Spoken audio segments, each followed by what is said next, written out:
No está. Les mandé avisar para que hoy era la semana. ¿Se acuerdan que les dije? Que cada 5 semanas iba a venir media hora más tarde. Bueno, a la 1. Aquí venía bien, pero el director me agarró en esto.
Bien, estábamos en la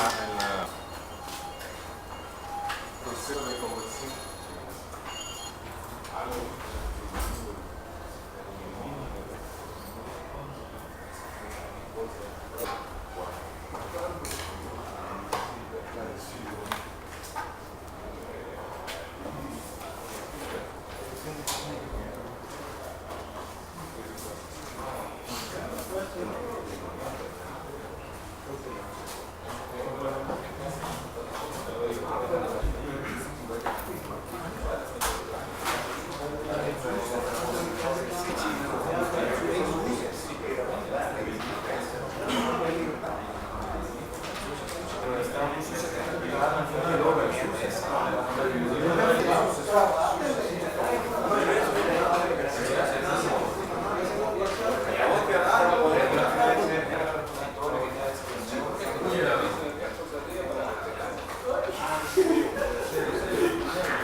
Estábamos en el proceso de compresión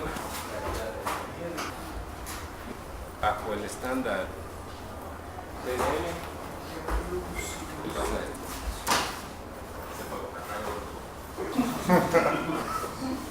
¿Qué dice?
estar usted?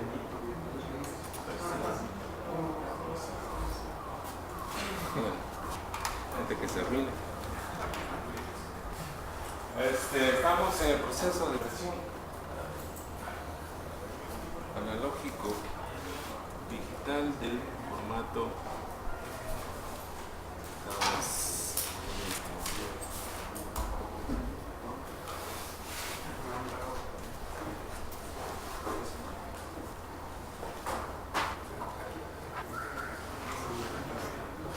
En teoría solo vamos a ser afectados 3 semanas por mi horario, salvo que quieran entrar a las 6:30 de la tarde y salir a las 8:15, que no creo que les guste la idea. Por mí no hay problema,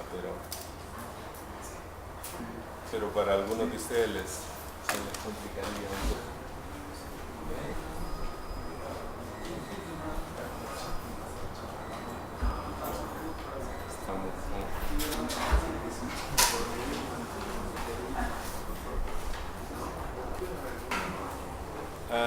No me han dado privilegios en el aula virtual, por eso no he podido cambiar de servidor, así que los privilegios que tenía antes me los tienen que restablecer. Y al administrador no lo encuentro. En eso estoy. Acabamos en esto. ¿Se recuerdan? El proceso de conversión. Ya habíamos hablado respecto a los pasos básicos de codificación. Básicamente era establecer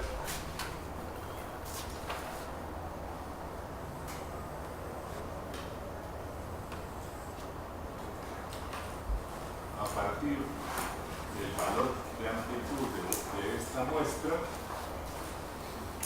a relacionar este valor de amplitud muestreado, siempre bajo el estándar, con las unidades de tabla, que era 4096. Y tenemos una regla de 3, ¿se acuerdan? Eso era para codificar. El proceso de codificación es similar, solo que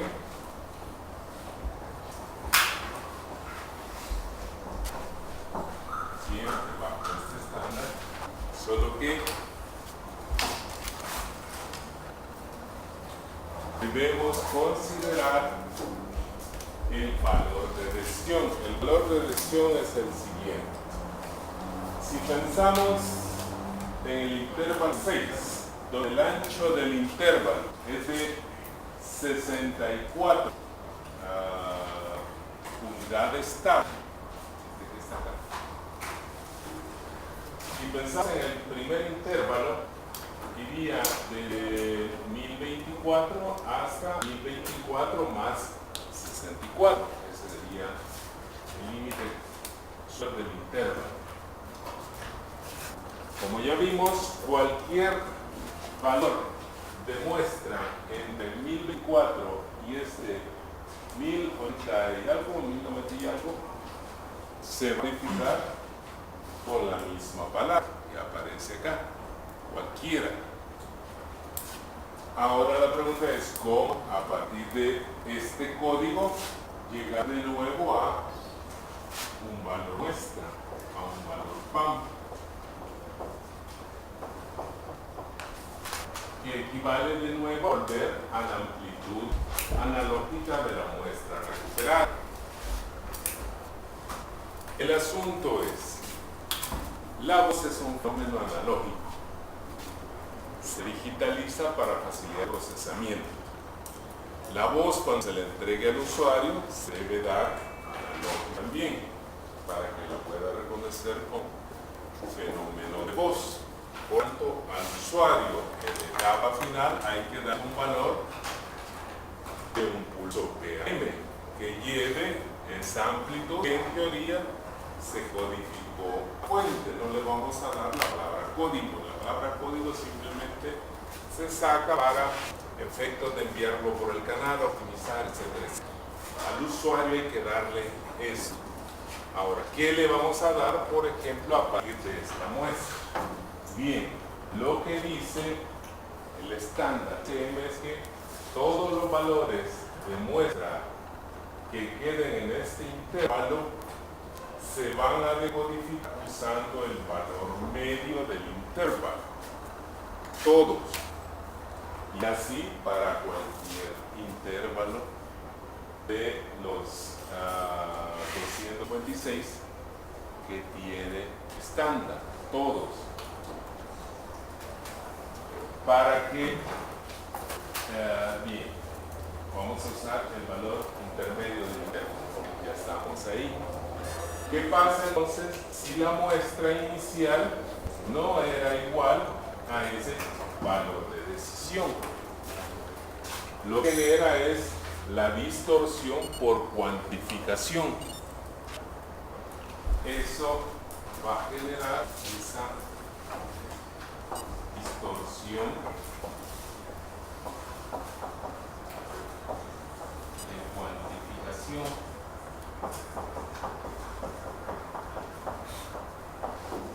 Y asociado a esta también puede existir la distorsión por sobrecarga.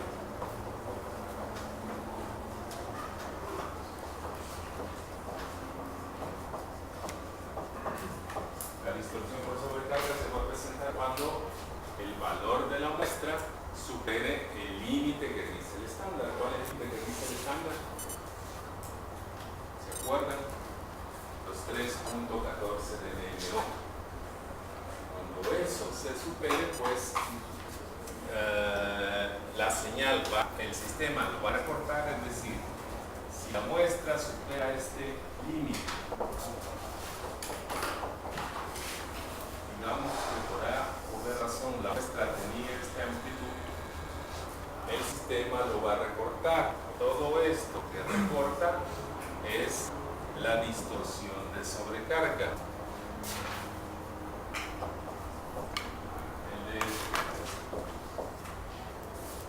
En términos de unidades tabla o de códigos de la tabla, estos valores de muestra que sobrepasan el límite con qué código se transmiten.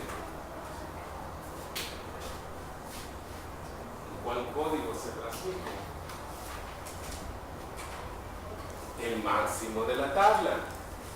No vean el cuaderno que aquí está. Es el máximo de la tabla. Aquí lo que está diciendo es que los valores máximos que se alcanzan 4096, a todos se les va a asignar el código de 8 bits 1. De los 8 bits 1. Pero la distorsión total habrá que sumarle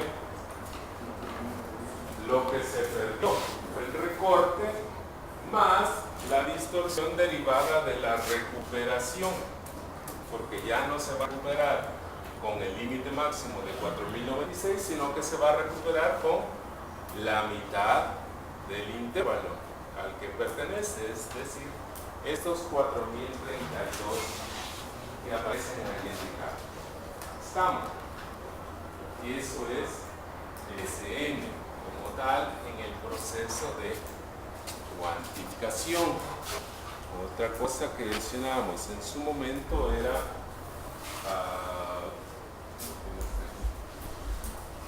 del G732 y el G723, en los cuales o se alteran o se modifican todos los bits, o se modifican o se cambian de valor los bits pares. Eso lo mencionamos en su momento.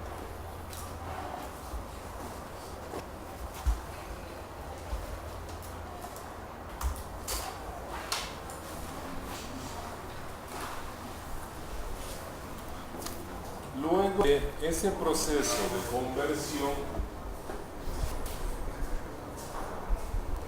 luego nos dedicamos a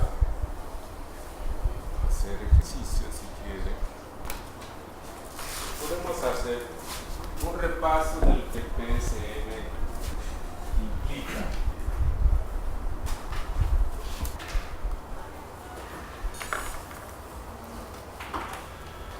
Bueno, recuerda también que habíamos hablado respecto al valor máximo de esa relación señal-distorsión.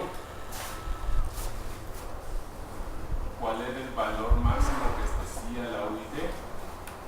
decía que ese valor de señal de distorsión debía ser siempre mayor que 4 dB para que el usuario no perciba que ha habido un proceso de conversión analógico a digital. Si eso es menor, el usuario promedio puede identificar que un proceso de conversión ha existido. De hecho,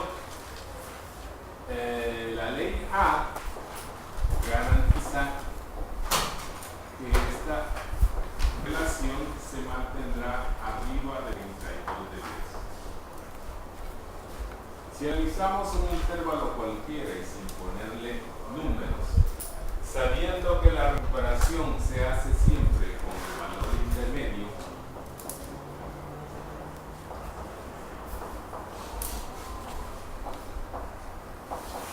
¿cuáles son los valores de muestra que van a dar como resultado la máxima distorsión por cuantificación?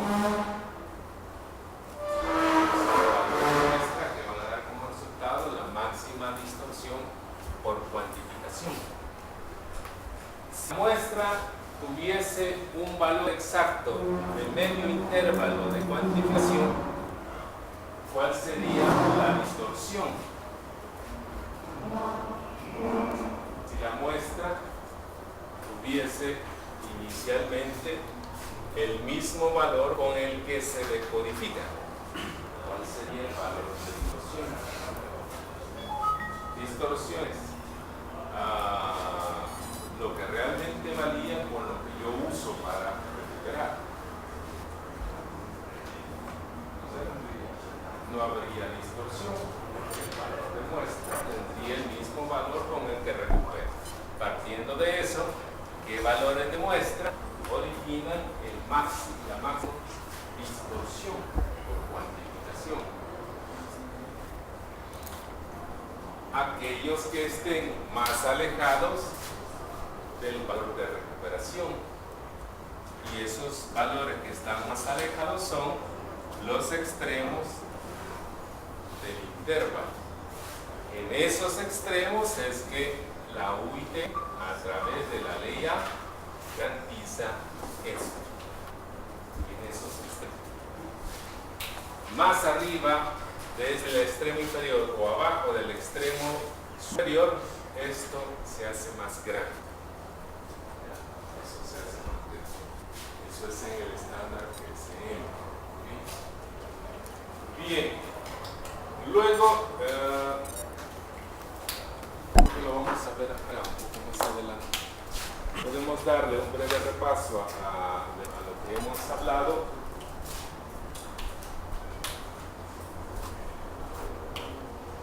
Bien, los pulsos PAM podrán usarse para reconocer voz. Los pulsos PAM, así como salen en la primera etapa de conversión, se podrán usar para dar voz.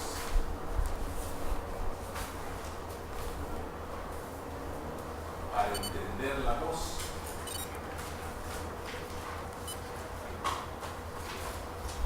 De hecho, el receptor, cuando recupere los códigos, los va a dar en forma de pulsos PAM. Así que sí se pueden usar para transmitir voz. Se puede muestrear el resultado del muestreo en pulsos PAM, se transmite a través de un medio y directamente se recuperan en el transmistor adecuado. ¿Cuál sería un transmistor adecuado para la voz? Una bocina. Ese sería el medio transmistor adecuado para la voz.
damos muestras PAE y vamos enviando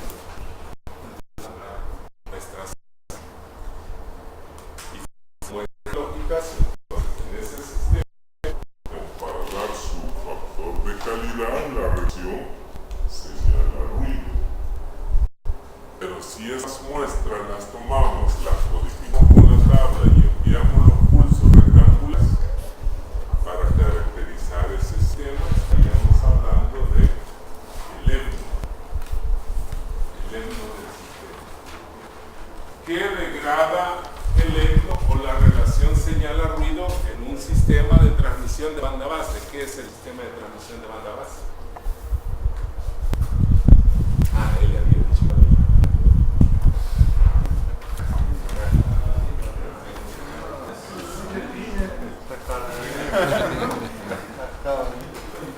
Sí, porque me reclamó el ingeniero Chévez de que habían salido corriendo.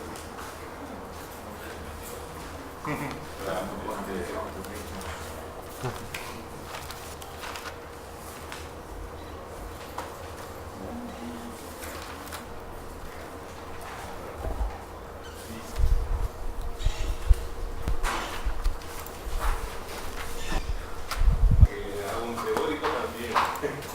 Cuando la señal se entrega sin ningún tipo de manipulación. Cuando la señal, así como sale de la fuente, se entrega al sector.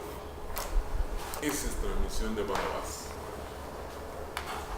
Claro, no podemos amarrar la frecuencia porque si la fuente es una cámara de video, lo que me va a dar no van a ser los 4 GHz.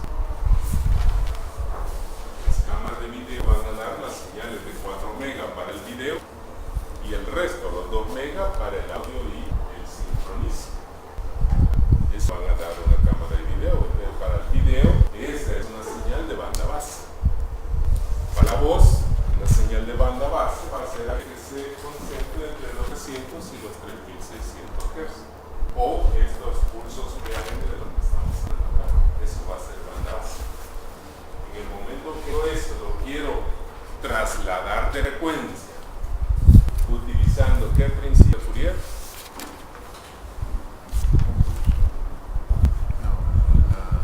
Es para el feedback. El desplazamiento frecuencial. La multiplicación de dos señales, porque la multiplicación de dos señales provoca la modulación y por tanto la traslación de baja frecuencia hasta la frecuencia en donde se encuentra el espectro de la señal mayor valor de frecuencia. Ahí sí tengo transmisión modulada de información, que es un tema que tenemos más adelante. Bien. Seguimos. El mensaje representado por secuencia de uso codificado, los PAM. Las operaciones básicas son el muestreo, la amplificación, la codificación. Bueno, no los vamos a usar acá, pero en los UPS. Cuando la señal no se manipula, dijo que se llamaba sistema de transmisión de banda base. Que codifica y se manda por pulsos cuadrados, ya no es un sistema de transmisión de banda base. No, ya hay modulación. Ya hay modulación y por eso el formato, si se acuerdan, dice BCM. Y esta M significaba modulación por codificación de impulso. Las muestras PAM, que son básicamente la señal analógica, puede dar origen a otras dos modalidades, no solamente el PCM. Se la voy a mencionar porque se utilizan en sistemas reguladores de UPS. Son señales PPM y señales PWM.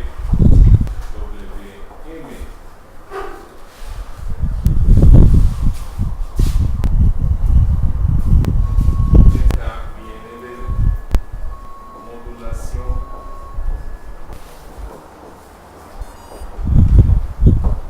por posición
ruido puntual, sino que es desde el ruido espectral. Cuando veamos hablar del ruido es complicado, porque hablar apropiadamente de él hay que meterse a cosas estadísticas. Yo no quiero evitar lo posible. Sí, vamos a usar un valor de ruido que depende de la vibración, que depende del ancho de banda de oración y de la constante de bolsa. Eso vamos a verlo después. El F, entonces, para efectos de hasta donde vamos a llegar, va a ser similar a esto. Lo que cambiar va a ser como cambiar la potencia de la señal. No podemos hablar, no podemos de potencia promedio, sino que hablamos de energía.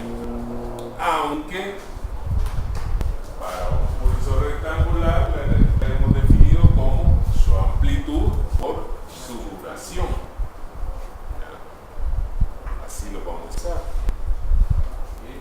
Esta es la relación señal-distorsión. La distorsión la vamos a sacar del error de cuantización.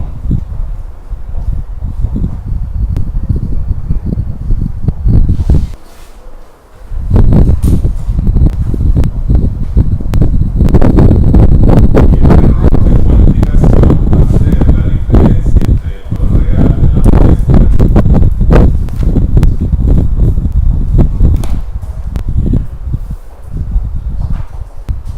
menos el valor decodificado.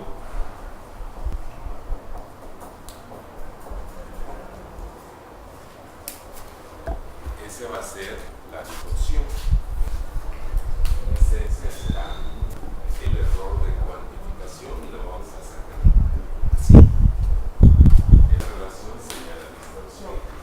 Pero hemos hablado mucho, es esta, es la relación señal a interferencia intersímbolo. La interferencia intersímbolo, si ustedes recuerdan, cada muestra al final de cuentas me iba a dar código de cuántos bits, de 8 bits. Dijimos hace algún rato que un 90% de las señales en comunicaciones tienen comportamiento gaussiano. Quiere decir que los 8 bits, si los vemos en el dominio de la frecuencia, valdrá que refresca algo más.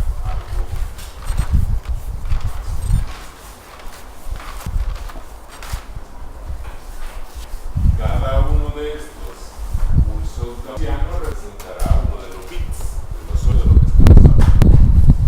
Si la amplitud de uno interfiere con la amplitud de otro, adyacente a él, hablamos de interferencia intersímbolo.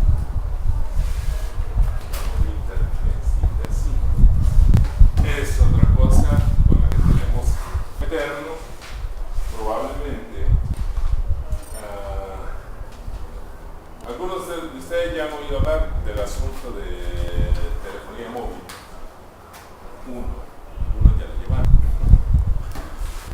El mercado está cambiando rápidamente. Ya lo que vimos en esos en Estados Unidos y lo vimos el siglo pasado, ya está obsoleto. Hoy tenemos que hablar de LTE. 3.5G y 4G. Todo se está desinstalando en este momento. Entonces ya no vamos a hablar. Por ejemplo, un tema que vendría bien en antenas sería antenas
pasa signal not available y pasa 3 horas. Pregúntele a un banco si va a aceptar eso, que en su red de datos le aparezca esa información. No va a estar. Entonces, ¿qué sucede con lo que nos dedicamos a esto? Que somos el intermediario entre el banco y el servicio, y hay que soportar esas quejas. Todo eso viene derivado de que se pierde esto. Las tormentas eléctricas afectan esto. Las tormentas solares, ya han oído hablar de las tormentas solares, los periodos de solsticio y los equinoccios, que se dan 2 veces al año, por lo general en marzo, abril, durante una semana, y en septiembre, octubre, otra semana. Son periodos de agitación solar. Por lo general, durante 7 días, alrededor de media mañana, durante 5 minutos, la relación solar es tan fuerte que interfiere en comunicaciones vía satélite, celulares y microondas. Las interfiere, altera estos parámetros. ¿Cómo medirlo? El relajo, el lío, cómo predecirlo, etcétera, etcétera. Parte del diseño que tenemos que hacer en esta recta. Más o menos de distorsión se percibe verbosidad, se percibe corte de voz, se percibe degradación de tono.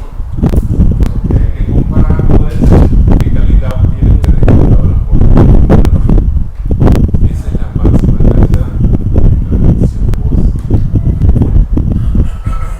Si el señal da menos que eso, pueden captar menos que eso, se ha degradado por más o menos.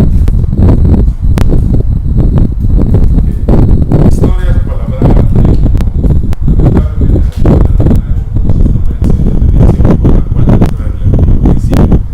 por eso pueden saber a chino, otras cosas.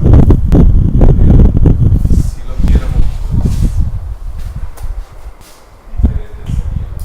Bien, sigamos con esto. Esto les dije que se los iba a mencionar porque algunos UPS los utilizan. En los UPS lo que se hace es se estrella la señal de 60 Hz a partir del valor de la muestra de la señal de 60 Hz. Pero ya saben cómo el diagrama de bloque cómo funciona un UPS. Se toma la señal así, la AC se pasa a DC de alto voltaje. Hablamos de 800 voltios DC, por ejemplo, 1000 voltios DC. Luego de tenerla, ese nivel de DC se vuelve a convertir a AC. Se supone que ya es libre de la mayoría de distorsiones que vienen de la recuperación. Y a eso se rectifica. Es el proceso general de rectificación. El proceso general de rectificación tampoco puede funcionar como un AGC, en el sentido de si el voltaje es muy alto, bajarlo, si el voltaje es muy bajo, subirlo y mantenerlo en un constante. Entonces esos procesos se pueden conseguir con señales de control PPM, PWM, que se originan a partir del pulso SPAM. En el PPM hay un tiempo para que aparezca un bit. Entonces el pulso aparecerá en diversas posiciones a lo largo del tiempo en el cual tenga que aparecer. Eso es un control de modulación por posición del pulso.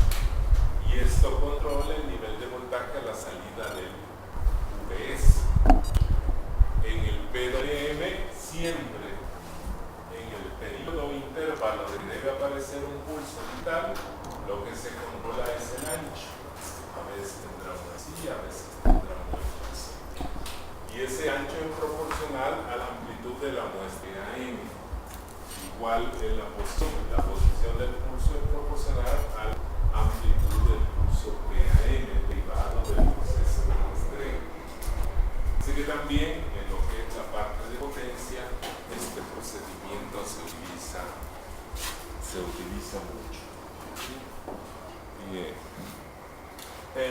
En términos de diagrama de bloque, esto es lo que tenemos: fuente analógica, un filtro paso bajo para limitarla en frecuencia, el muestrador, el cuantificador y el modificador. Y eso da, en teoría, la señal PCM. Lo que falta aquí es que el PCM, y me voy a adelantar varios,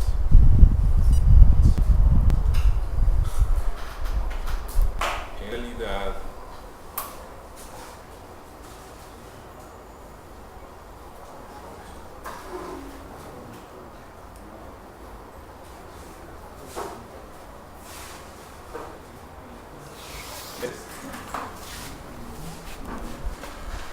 el PCM es esto. Veamos qué significa este relajo que está aquí. Bien. Primero, alineación, señal de alineación. La abreviatura es señal. FAS no es el del equipo. Lo que viene de Frame Align Signal, señal de alineación de trama. Trama es la estructura de cómo se ordenan todos los bits que resultaron del proceso de codificación. Eso es trama.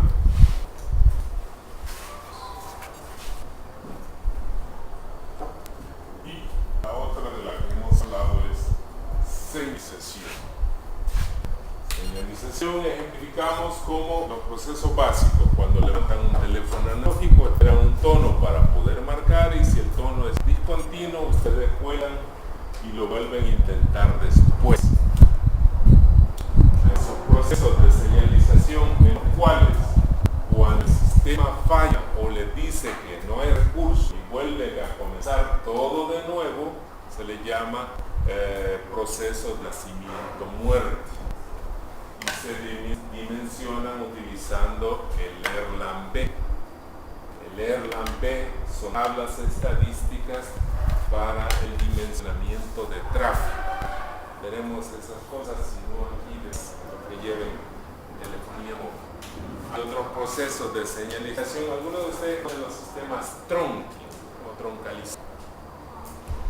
Por ejemplo, aquí andan los policías andan en radio, pero ese trunking tiene capacidad de conectarse a redes analógicas y digitales. O sea, es un sistema un poco más avanzado que un simple sistema radio. En esos no, cuando se pide un recurso, el sistema le manda al usuario a decir que espere si no hay recursos disponibles. Esos sistemas de espera utilizan otra regla estadística que es el Erlang-C. Igual, lo veremos después. Lo importante, señalización, que se indica acá, es la R2 analógica. En la R2 analógica son suficientes 4 bits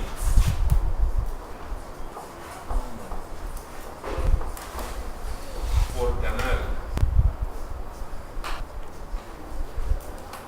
para señalizar, de tal forma que el estado 0010 significa teléfono colgado.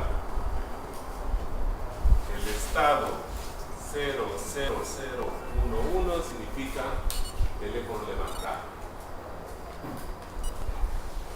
Eso significa, ¿por qué teléfono? Porque esto nació para transmisión telefónica.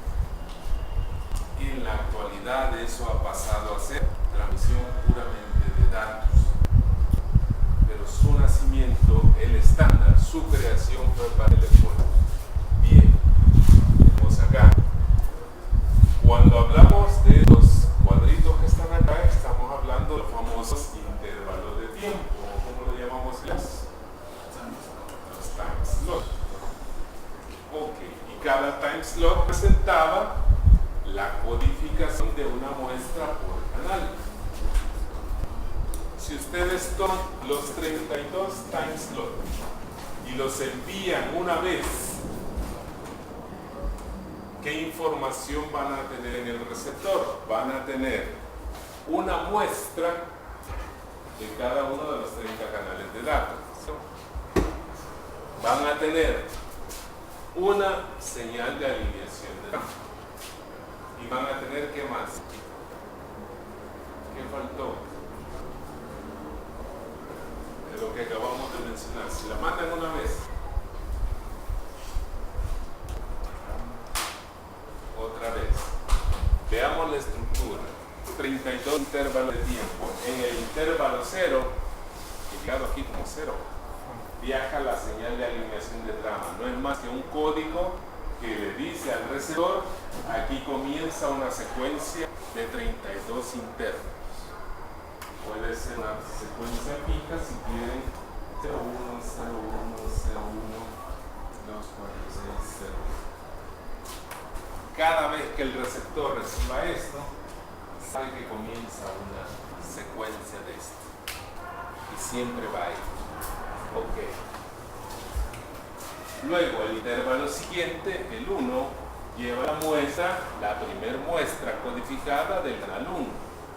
La 2 lleva la muestra codificada del canal 2, así sucesivamente hasta que se llega al time slot 16, donde viaja señalización. Y como estamos usando 4 bits para señalizar cada canal, quiere decir que con 8 puedo señalizar ¿cuántos canales?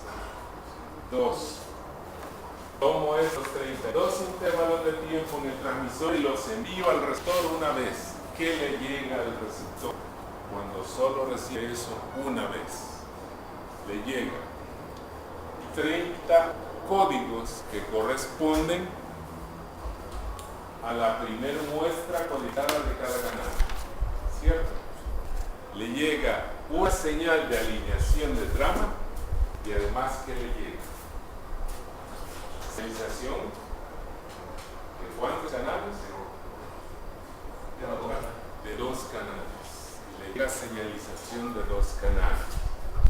Si yo les digo, si recuerdan algo que les dije algún rato, que les decía, en telefonía o en cualquier sistema de comunicaciones, no es suficiente solo el dato para que el canal esté vivo. Necesita siempre 2 cosas: dato y señalización. Si no están presentes esas 2 cosas, la señal se corta. Porque la señalización sirve para el cobre. Entonces, si se pierde, nadie va a querer que siga vivo ese canal.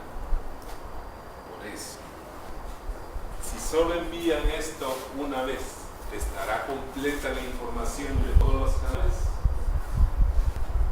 Partiendo de eso, ¿estará completa la información de todos los canales? No. ¿Cuántas veces tengo que mandar eso para que esté la información completa de todos los canales? ¿Cuántas veces tengo que mandar eso? 30, 32, dice 16 veces, solo que no hay que olvidar que los canales de datos propiamente dichos son 30. Los otros 2, señalización y alineación de trama. Así que necesito mandar eso 15 veces. Cuando eso se ha mandado 15 veces, se dice que la trama PCM está completa una vez. Hasta entonces, ¿Cómo se sabe a qué canal pertenece la señalización que se recibe? cuando llega la primera vez, la señalización que llegó es del primer canal y del canal 16 que aparece acá. Esto lo parte a la mitad. Si lo vemos, aquí estaría el canal 1, 2, 3, 4 hasta el 15. Luego señalización, aquí empezaría el canal 16, 17, 18, 19 hasta el 30. Cuando esto llega la primera vez, la señalización que llega es la del canal 1 y la del 16. Cuando llega la segunda vez, llega la señalización del 2 y la del 17. Y así sucesivamente. Pero entonces, ¿cuándo sabe? Cuando comienza un grupo de eso. Falta una señalización. Una vez a 16, aquí se envía señal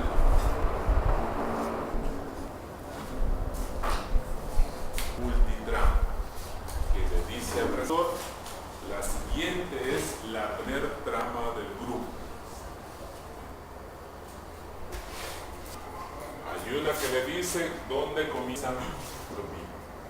Ah, por cierto, ¿cuánto dura esto? Una trama, ¿cuánto dura? 125 microsegundos. Son 125 microsegundos. Y así, esa es la estructura de la trama BC, que ha cambiado de esto que fue el inicio a lo que se implementa ahora, que esta longitud ya no es fija para los canales, sino que varía dependiendo de las necesidades. TSM, por ejemplo, dice, vamos a emplear TDM para multiplexar 8 canales en un ancho de banda de 200 kilómetros. Eso dice el TSM. De tal forma que si ustedes dan una celda que está administrando 200 kilómetros y ustedes son el único usuario en ese momento en esa celda, el sistema le va a dar 200 kilómetros. Y necesitamos 200 kilos para transmitir voz. No, necesitamos para dar, porque las redes actuales ya no les interesa que el usuario transmita voz, sino que les interesa que cada uno de nosotros estemos jugando Segway, que cada uno de nosotros esté jugando esos juegos en línea, multimedia, que cada uno de nosotros esté viendo los videos de YouTube o televisión en línea, etcétera, etcétera. A eso le interesa la red, que generemos tráfico multimedia, ya no de voz. ¿Okay? Entonces, en la asignación dinámica de las tramas CM, un usuario puede asignársele todo esto si está libre. Si no, lo menos que se le va a asignar esto. Eso es el CM. Más o menos. Más o menos. ¿Qué era el jitter?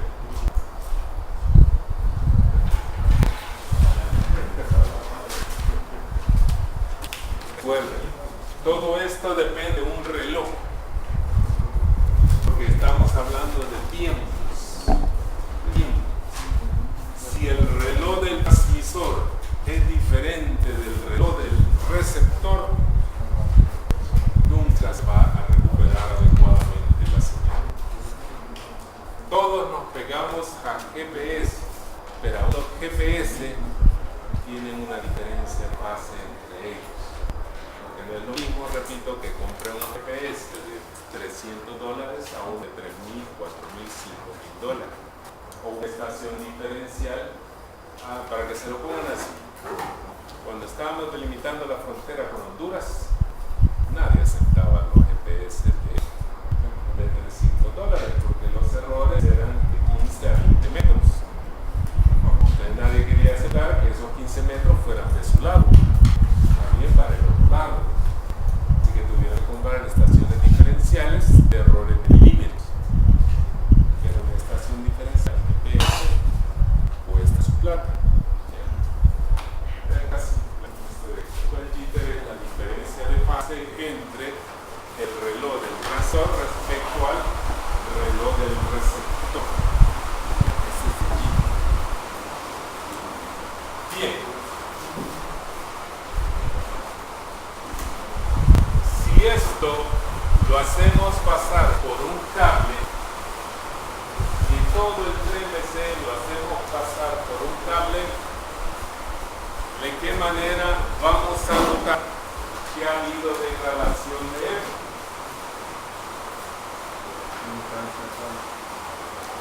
La atenuación del cable afectará a la amplitud del pulso que llega y por tanto va a alterar la energía del pulso que llega, ya que le hemos definido como su duración por la amplitud.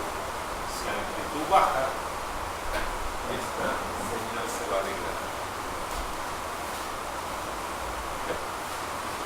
Bien.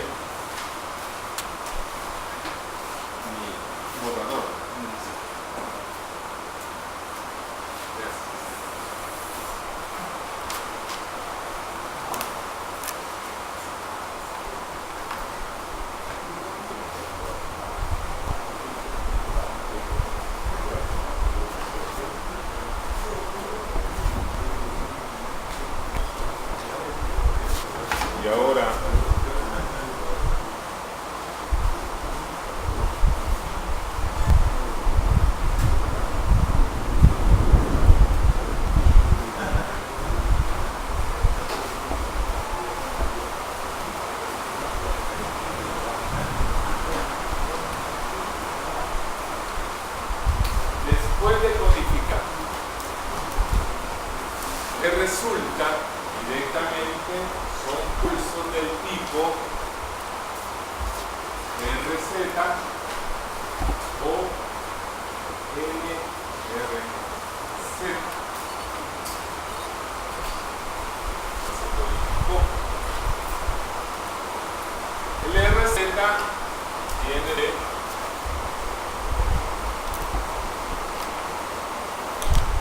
retorno a cero,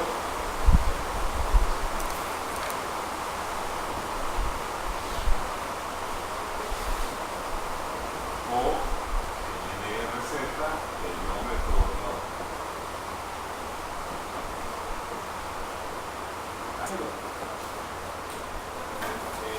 Un poco más familiar, esto corresponde a pulsos del 50%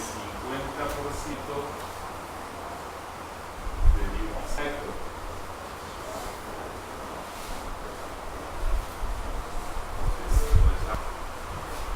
Y esto corresponde a pulsos del 100%, que entienden con pulsos del 50% del duty cycle. Que del tiempo asignado para el bit, el 50% lo utiliza para indicar su valor. ¿Cuál es el tiempo asignado en cada bit en PCM? 488 nanosegundos. Ese es el tiempo que lo corresponde a cada bit. ¿Okay? Bien. Y el de 100% del duty cycle lo que significa es que va a usar el 100% del tiempo que le toca al bit representar su valor lógico.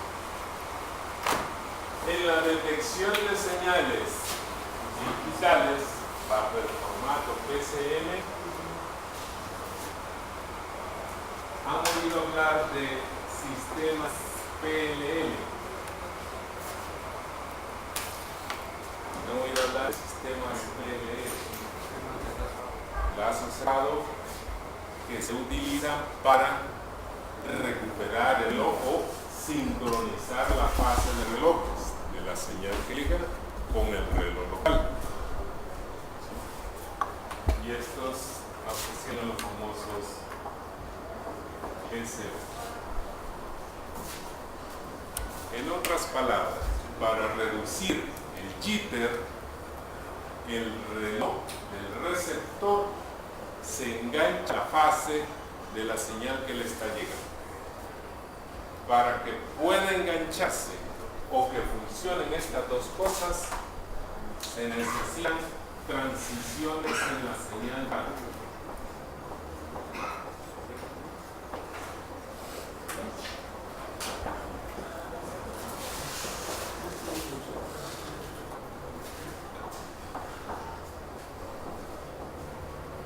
En otras palabras, una cadena de 8 bits, todos 1,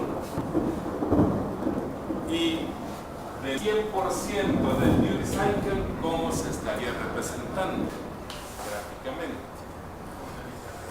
Una línea recta. Quiere decir que largas cadenas de 1 no generan estas transiciones. Así que son malas para el enganche de relojes. Otra cosa, su espectro provoca que se pierda energía. ¿Por qué? Ya lo habíamos mencionado antes. Porque el espectro de este tipo de señales provoca pérdida o facilita pérdida de energía. Porque la mayor cantidad de energía se concentra ¿dónde? ¿Se acuerdan del espectro del pulso rectangular? ¿Dónde estaba la amplitud más alta? En DC. En DC. Así que también se debe reducir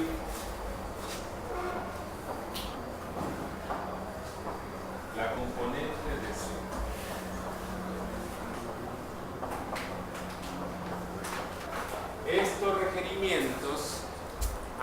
buscado que se creen códigos que faciliten la recuperación de las señales en el receptor. Así que después de codificar el PCM, se aplica códigos de línea adicionales para facilitar eso. Lo que sí, no vamos a negar es que estas son las dos formas de señal digital más fáciles de generar. Eso es lo más sencillo que hay. Pero a la hora de hacerlas pasar ya por un canal de transmisión, estas dos no me las pongo. Bien, el RZ, ¿con cuál de estas tendrá problema? ¿O tendrá problema con las dos? Por ejemplo, una larga cadena de unos, ¿cómo la representaría el RZ? Sería impulsos. En lugar de que aparezca esto, como al 50% cae, siempre había transiciones, pero no me cumple el componente de DC.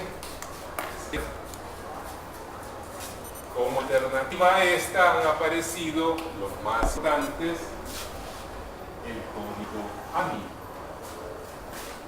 En el código AMI, unos sucesivos, en primer lugar, un formato de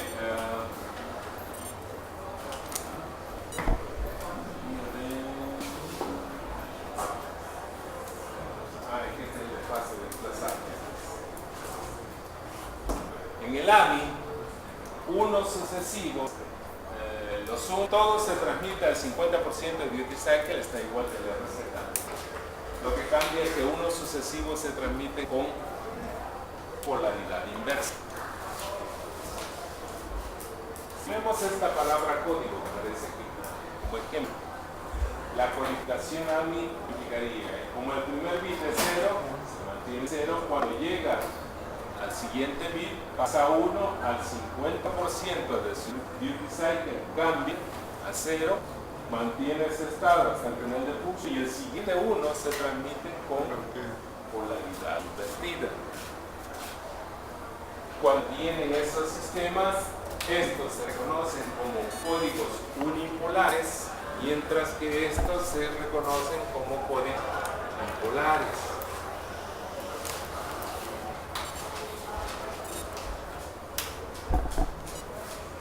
Si sacamos la componente de DC entre dos puntos polares sucesivos, ¿cuánto va a ser?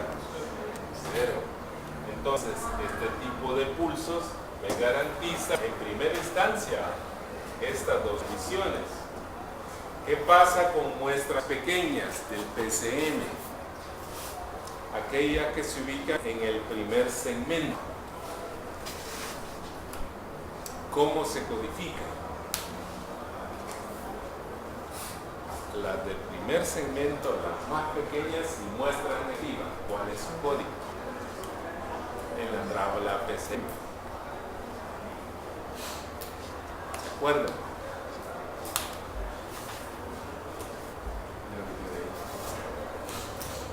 ¿Se acuerdan?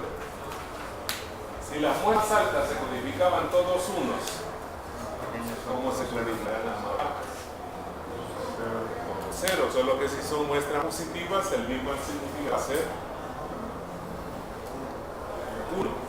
Pero si la muestra es negativa, el bit más significativo va a ser, y por ganancia de voz, muy probablemente 20 muestras sucesivas de una señal muy pequeña me puede generar una cadena enorme de ceros.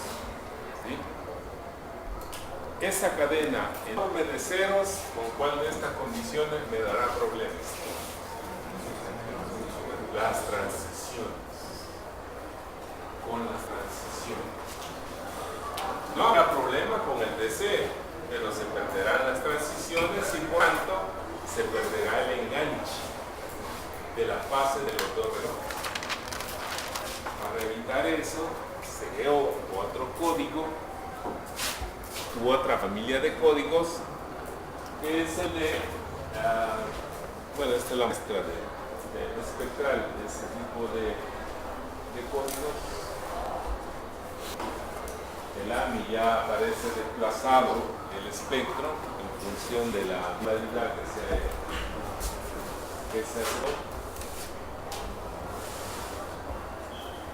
Se crearon los códigos bipolares de alta densidad de orden N.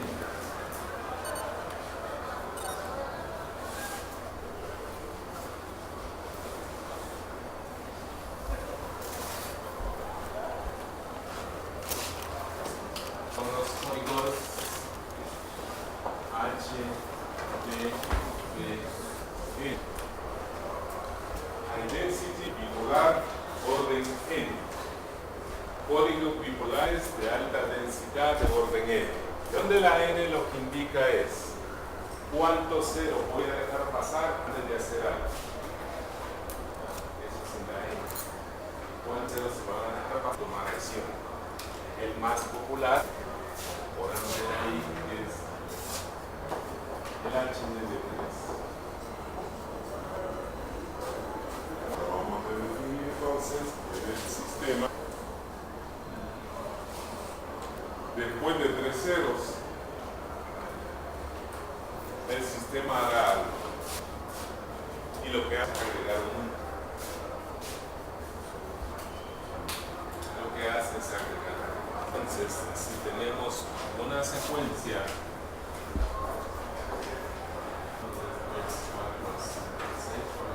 de ceros, hará pasar los primeros 3 y el siguiente será sustituido por un bit 1. Hay un problema con este, por ejemplo, si la secuencia fuese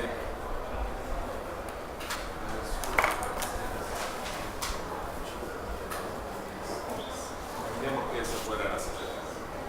Viene el primer bit, se repite, normal, vienen los primeros 3 ceros, no pasa nada, y llegamos al 4, donde hay introducido 1.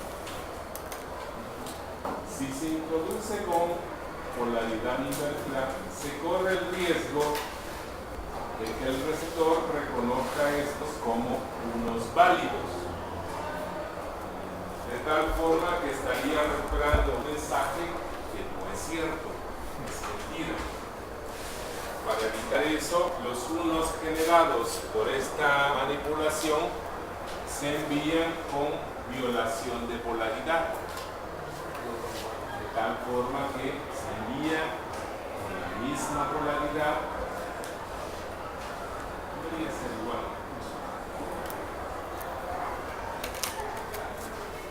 El bit anterior válido. Viene la siguiente secuencia: 1, 2, 3, no pasa nada, pasa el cuarto. Si siguiera respetando eso, esto tendría que mandarlo así. Pero entonces ya me meten otro lío. ¿Cuál? El de la componente de DC. Entonces, 2 violaciones sucesivas en HDB3 se envían con polaridad invertida. Esta sería una violación. Pero si lo mando así, este podría confundirse con 1, así que en estos casos el primer 0 se envía con un bit de relleno. De tal forma que el sistema reconocerá que con estos 3 bits no vale. No tiene sentido que se como dicen eso. Solo trato de explicarles porque van a encontrar en manuales eso. Y es bueno que sepan de dónde sale y por qué se crea todo esto. Se llama transcodificación. Parte de la conversión PCM, alterar el resultado con el fin de facilitar u optimizar su transmisión por el canal. A eso se refiere, por eso se crea.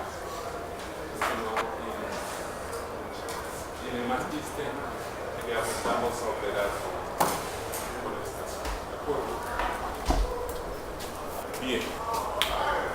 Vamos a llegar. El miércoles seguiré teniendo el problema de ir. Solo esta semana ya te volvemos normal. De todos modos, creo que vamos bien con el tiempo. Solo el primer cero viene con el bit de